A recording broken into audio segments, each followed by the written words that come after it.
Assalamualaikum warahmatullahi wabarakatuh. Alhamdulillah, bertemu lagi dengan saya. Pada kesempatan ini saya akan memaparkan tentang tata cara pengisian belangko ijazah, khususnya belangko ijazah tahun 2022. Nah, di sini ada petunjuk khusus pengisian ijazah. Yang ini halaman depan dan yang ini halaman belakang. Kita langsung saja bahas satu persatu. Yang pertama di sini nama sekolah bersangkutan yang menerbitkan ijazah sesuai dengan nomenklatur.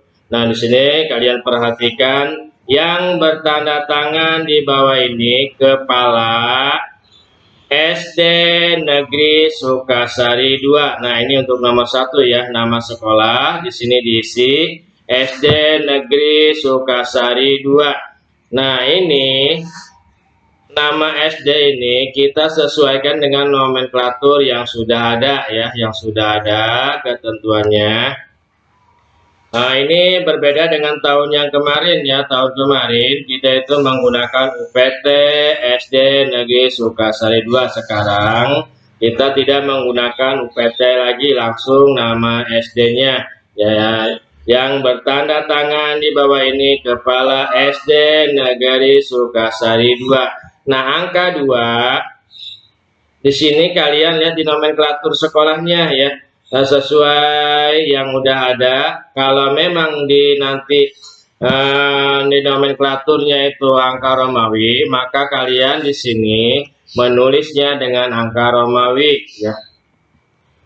Nah, contoh ini tahun kemarin SD Negeri Sukasari 2 itu dia menggunakan angka Romawi. Karena sekarang di nomenklaturnya menggunakan angka 2, jadi ditulisnya menggunakan angka 2 SD Negeri Sukasari 2 Kecamatan Rajek ya. Nah, cara penulisannya sesuai dengan EYD ya yang udah ditentukan. Terus untuk nomor 2, nomor pokok sekolah nasional NPSN.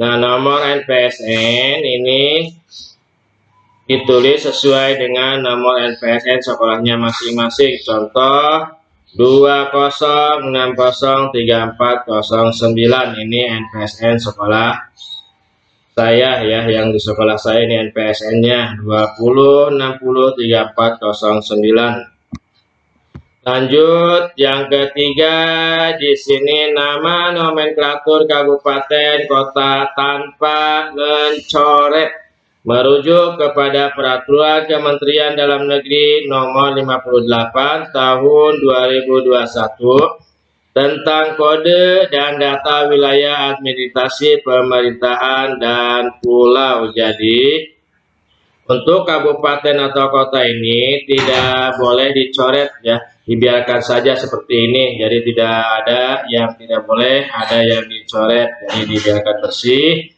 Kabupaten atau kota, contohnya di sini nama nomenklatur kabupatennya Kabupaten Tangerang menggunakan huruf kecil, jadi T-nya menggunakan huruf besar, ke belakangnya menggunakan huruf kecil. Lanjut untuk berikutnya yaitu yang nomor 4, nama provinsi. Nama provinsi ini yang 4, ini nama provinsi. Di sini sudah saya contohkan. Nama provinsi Banten. Untuk nomor 5-nya, nama siswa pemilik ijazah menggunakan huruf kapital seluruhnya. Jadi untuk nama ini tidak boleh menggunakan huruf kecil, jadi harus huruf kapital semua, harus menggunakan huruf besar semua. Contoh di sini nama Dadang Supriyadi ya, jadi semuanya menggunakan huruf kapital. Berikutnya yang nomor 6, tempat dan tanggal lahir siswa pemilik ijazah. Tempat dan tanggal lahir siswa pemilik ijazah, contoh di sini Tangerang, 7 Juli 2010. Nah, ini perbedaan tahun sekarang dengan tahun yang kemarin. Kalau tahun kemarin Tangerang 07 Juli 2010. Kalau tahun kemarin tanggal lahir ini kita menggunakan angka 0 ya, tapi untuk tahun sekarang yang angka satuan 1 sampai 9 itu tidak menggunakan angka 0 ya. Jadi langsung satuannya yang ditulis Tangerang, 7 Juli 2010. Lanjut, nomor 7, nama ayah, ibu, atau wali siswa pemilik ijazah. Nah, ini nama orang tua atau wali, nama Eman Sulaiman, menggunakan huruf kecil, jadi yang huruf besarnya cuma cukup yang depannya saja E sama S.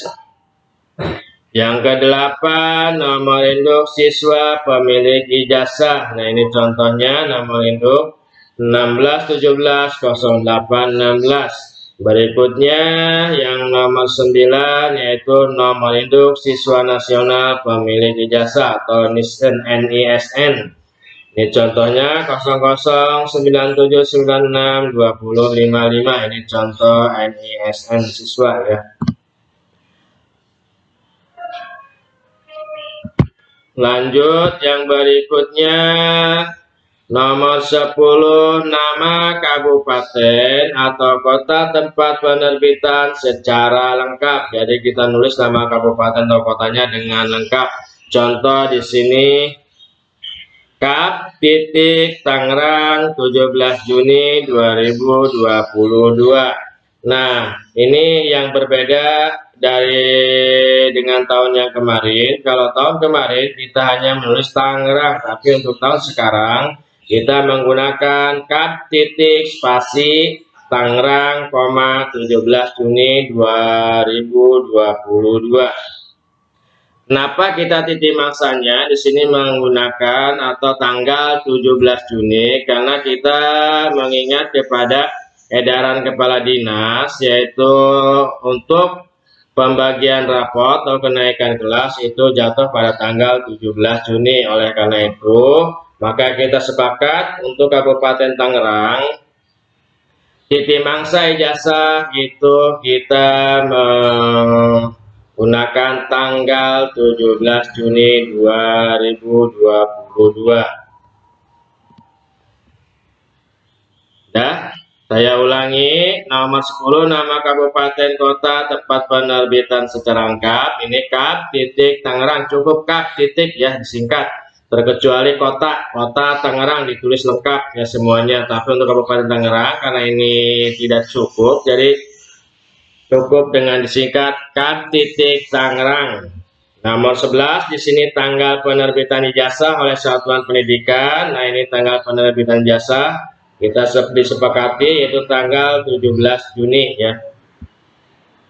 Berikutnya di sini yang nomor 12, nama kepala sekolah dan dibubuhkan tanda tangan. Bagi kepala sekolah yang berstatus sebagai PNS diisi dengan menyertai NIP. Sedangkan kepala sekolah yang bukan berstatus sebagai PNS diisi 1 buah strip. Jadi yang bukan PNS cukup dengan tanda strip. Penanda tanganan ijazah tidak perlu mencantumkan tulisan PLT atau pelaksana tugas pada kolom nama atau jabatan. Ya, di sini ada contohnya. Suhaiti, S titik PD SPD, MSI. Nah, untuk nama kepala sekolah ini disesuaikan dengan dokumen negara yang sah, dengan dokumen ya, dengan dokumen. Contoh kalau untuk kepala sekolah dokumen yang digunakan itu dokumen Japung ya, Japung. Kalau di SK Japungnya tidak ada, misalkan sini Suhaiti SPD MSI. Kalau misalkan di SK Japungnya tidak ada gelar MSI-nya, jadi cukup ditulis Suhaiti SPD. Jadi jangan menggunakan MSI ya. Selanjutnya yang nomor 13, itu nomor 13, stempel sekolah. Ya, jadi kita menggunakan stempel sekolah. Stempel sekolah itu harus mengenai tanda tangan kepala sekolah dan foto siswa ya. Jadi stempel harus mengenai foto siswa dan jangan sampai menutupi mukanya siswa ya. Itu contoh seperti ini ya, contoh stempel nanti yang akan dibubuhkan di ijazah. Yang berikutnya nomor 14, pas foto peserta didik yang terbaru ukuran 3 cm x 4 cm hitam putih atau berwarna. Dibubuhi cap 3 jari pemilik ijazah serta stempel menyentuh pas foto. Nah, ini untuk foto karena tidak ada ketentuan, ya tidak ada ketentuan boleh kita hitam putih, boleh berwarna. Yaitu silahkan, terus tidak ada ketentuan menggunakan kerudung atau tidak, jadi boleh sah-sah saja mau pakai kerudung ataupun tidak, itu boleh. Terus dibubuhi cap 3 jari. Nah, ini juga mengenai jari, cap 3 jari itu tidak ada ketentuannya apakah kita menggunakan jari kiri, apakah kita menggunakan jari kanan. Kalau mengingat dari tahun yang kemarin itu kita boleh menggunakan jari kiri atau jari kanan. Nah, silakan ya, karena tidak ada ketentuan, jadi sah-sah saja mau pakai jari kiri ataupun jari kanan. Berikutnya di sini petunjuk khusus pengisian belangko ijazah SD halaman belakang ya. Halaman belakang ini tidak jauh berbeda ya, tidak jauh berbeda dengan halaman depan karena di sini untuk yang pertama nama pemilik ijazah dengan menggunakan huruf kapital seluruhnya. Nah, ini sama dengan tadi yang di depan ya. Jadi nama itu menggunakan huruf kapital semua, harus sama dengan yang di bagian halaman depan ya. Yang kedua, tempat dan tanggal lahir pemilik ijazah. Di sini tempat dan tanggal lahir pemilik ijazah sama seperti yang tadi ya, yang sudah saya jelaskan. Yang ketiga, nomor induk siswa pemilik ijazah. Di sini nomor induk siswa 16 17 10 56, contohnya seperti itu. Terus yang keempat, nomor induk siswa nasional pemilik ijazah, nomor NISN ya harus sama dengan yang halaman depan. Yang untuk nomor 6, nilai ujian sekolah yang diperoleh sesuai surat edaran Menteri Pendidikan dan Kebudayaan nomor 1 tahun 2021 tentang peniadaan ujian nasional dan ujian kesetaraan serta pelaksanaan ujian sekolah dalam masa darurat penyebaran coronavirus disease atau COVID-19. Nilai ujian sekolah ditulis dalam skala 0 sampai 100 dengan pembulatan 2 angka di belakang koma. Nah, ini contoh seperti ini sudah saya tuliskan, sini ada contohnya. Jadi 86,72. Jadi kita menggunakan 2 angka di belakang koma ya, pembulatannya 2 angka di belakang koma. Berikutnya nomor 7 yang ketujuh, rata-rata nilai dari kolom di atasnya dalam skala 0 sampai 100 dengan pembulatan 2 angka di belakang koma sama seperti yang tadi ya. Dari nilai menggunakan 2 angka di belakang koma, begitu pula dengan rata-ratanya ya, 2 angka di belakang koma. Yang ke-8, nama nomenklatur kabupaten atau kota tempat penerbitan secara lengkap. Contoh Kota Malang atau Kab Malang. Ya sama, ini kita sama dengan ya halaman bagian depan. Tadi di halaman bagian depan, Kab titik Tangerang 17 Juni 2022 ya. Dari nama nomenklatur kabupaten sama nomor 9 dengan tanggal penerbitan ijazah ini semuanya harus sesuai dengan halaman bagian depan ya. Nomor 10, nama kepala sekolah dan NIP dari kepala sekolah bersangkutan yang menerbitkan ijazah dan dibubuhkan tanda tangan kepala sekolah bersangkutan. Bagi yang berstatus non PNS diisi dengan tanda strip. Ya, jadi yang non PNS untuk NIP-nya cukup tanda strip ya. Yang pakai NIP itu khusus bagi kepala sekolah yang PNS. Nomor 11-nya di sini stempel sekolah ya, stempel sekolah. Nah, mungkin hanya itu yang bisa saya sampaikan. Apabila ada kekurangannya, mohon maaf, dan mudah-mudahan paparan saya tadi itu bisa bermanfaat bagi kita semua. Kurang lebihnya mohon maaf. Wassalamualaikum warahmatullahi wabarakatuh.